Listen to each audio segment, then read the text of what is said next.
Joint এন্ট্রান্সের ফল প্রকাশ নিয়ে single বেঞ্চের রায়কেই গুরুত্ব দিল ডিভিশন বেঞ্চ। বিচারপতি সুজয় পালের ডিভিশন বেঞ্চ, সেখানে জানিয়ে দেওয়া হলো সিঙ্গল বেঞ্চের রায়ের ওপরে এই মুহূর্তে ডিভিশন বেঞ্চ কোনো হস্তক্ষেপ করবে না। মামলা ইতিমধ্যেই চ্যালেঞ্জ রয়েছে সর্বোচ্চ আদালতে। বোর্ড ফল প্রকাশ করতে তৈরি, কিন্তু মামলার জেরে ফল প্রকাশ করা যাচ্ছে না। ডিভিশন বেঞ্চে এমনটাই জানিয়েছেন জয়েন্ট এন্ট্রান্স বোর্ডের আইনজীবী। সিঙ্গল বেঞ্চ সময় বেঁধে দিয়েছিল, আপনারা জানেন 15 দিনের মধ্যে ফল প্রকাশ করতে হবে এবং একেবারে পুরনো ওবিসি নিয়ম অনুযায়ী ফল প্রকাশ করতে হবে এমন নির্দেশ দেওয়া হচ্ছিল। কিন্তু সেই নির্দেশকে চ্যালেঞ্জ করে সরকার তারা সুপ্রিম কোর্টে যায় এবং যেহেতু মামলা সর্বোচ্চ আদালতে রয়েছে সেই কারণে এখনই ডিভিশন বেঞ্চ এর মধ্যে ঢুকছে না, এমনটাই পর্যবেক্ষণ আজ বিচারপতি সুজয় পালের ডিভিশন বেঞ্চের। 2রা সেপ্টেম্বর মামলা হাইকোর্ট শুনানির জন্য রেখেছে। আগামী সপ্তাহে সুপ্রিম কোর্টে এই মামলার শুনানি হওয়ার কথা।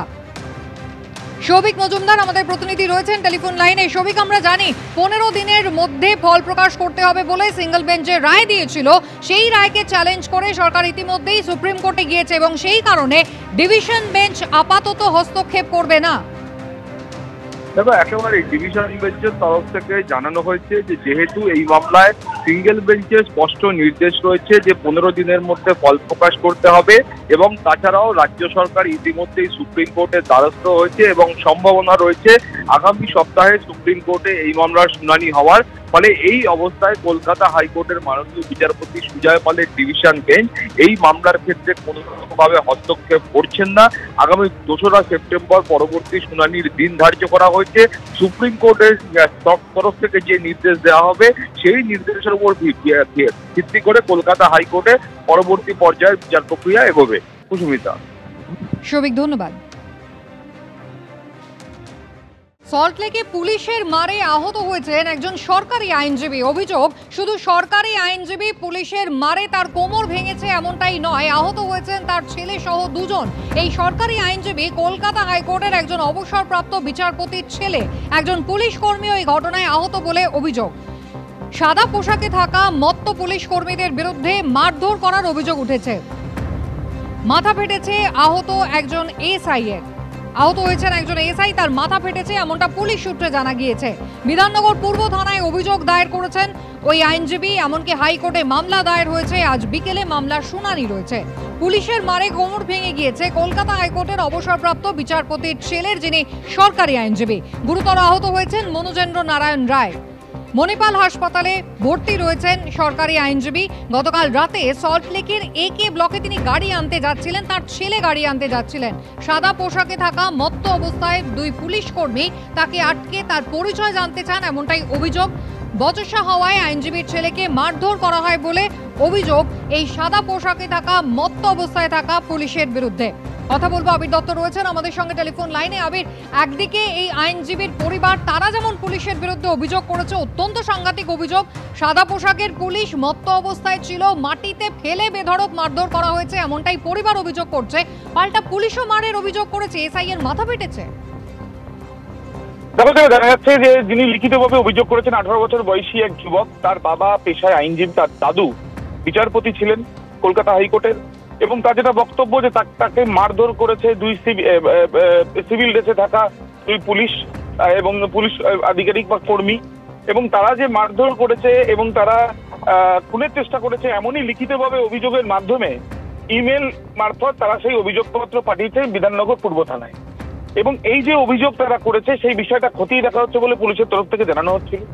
পুলিশের তরফ থেকে যেটা পুলিশ সূত্রে আমরা জানতে পারছি যে একজন পুলিশ কর্মী এই ঘটনার পরিপ্রেক্ষিতে তিনি আহত হয়েছেন, তার মাথায় আঘাত লেগেছে, তিনিও লিখিতভাবে একটি অভিযোগ দিয়েছেন থানাতে।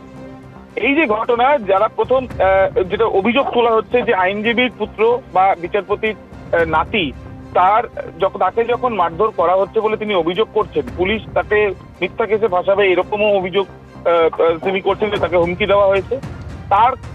তার সঙ্গে গন্ডগোল হচ্ছে জেনে তার বাবা পেশায় আইনজীবী, তিনি যখন সেখানে গিয়ে পৌঁছন তখন তাকেও ধাক্কা দেওয়া হয়। তিনি পড়ে যাওয়ার পরে তার পেলভিস বোনে গুরুতর আঘাত লেগেছে, অপারেশন হবে এমনটাই জানা যাচ্ছে। এবং এই ঘটনায় তাদের আরো একজন আত্মীয়, যিনি প্রত্যক্ষদর্শী ঘটনা, তিনি বলছেন তারও পায়ে লেগেছে, জোর করে তাকে থানার গাড়িতে তুলে নিয়ে গিয়ে তাকে মিথ্যা কেসে ফাঁসিয়ে দেওয়া হবে এই ধরনের হুমকি নাকি তাকে দেওয়া হয়েছে, এরকম তারা জানাচ্ছে। তারা উপযুক্ত ব্যবস্থা চাইছেন, সাসপেনশন চাইছেন যে পুলিশ কর্মীরা সেখানে উপস্থিত ছিল তাদের, অন্যদিকে পুলিশ সূত্রে জানা যাচ্ছে যে পুলিশ কর্মী আহত হয়েছেন তিনিও লিখিতভাবে অভিযোগ দিয়েছেন। এই ঘটনায় চাঞ্চল্য ছড়িয়েছে। যারা আহত হয়েছিলেন অর্থাৎ ওই আইনজীবীর পরিবার, তারা কিন্তু বিচার চাইছেন এবং ইতিমধ্যে তারা হাইকোর্টেরও দ্বারস্থ হয়েছেন। আবির, ধন্যবাদ।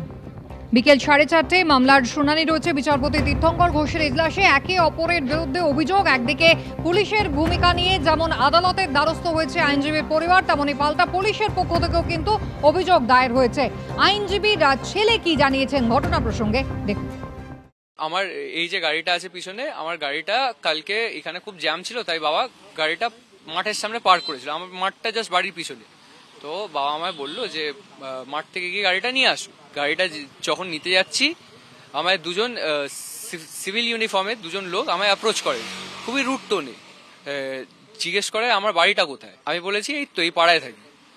তো আমায় বলছে কোথায় কোথায় বাড়িটা। আমি আঙুল করে দেখালাম এই তো এই পিছনটা।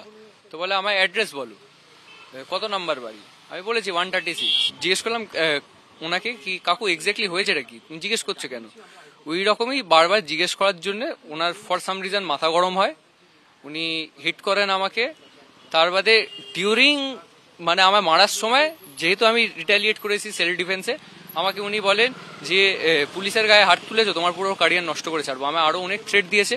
ওরা প্রথমে দুজন ছিল, পরে আরো দুজন এসছে, মানে 4-5 জন মিলে যদি আমায় মারে, মানে অবভিয়াসলি এখানে একটা মানুষ কি বা করবে। আমায় কিছু হয়নি, আমার বাবার মেজরলি ড্যামেজ হয়ে গেছে। তো ওটা তো অ্যাটেম্পট টু মার্ডারে পড়া অবভিয়াসলি উচিত।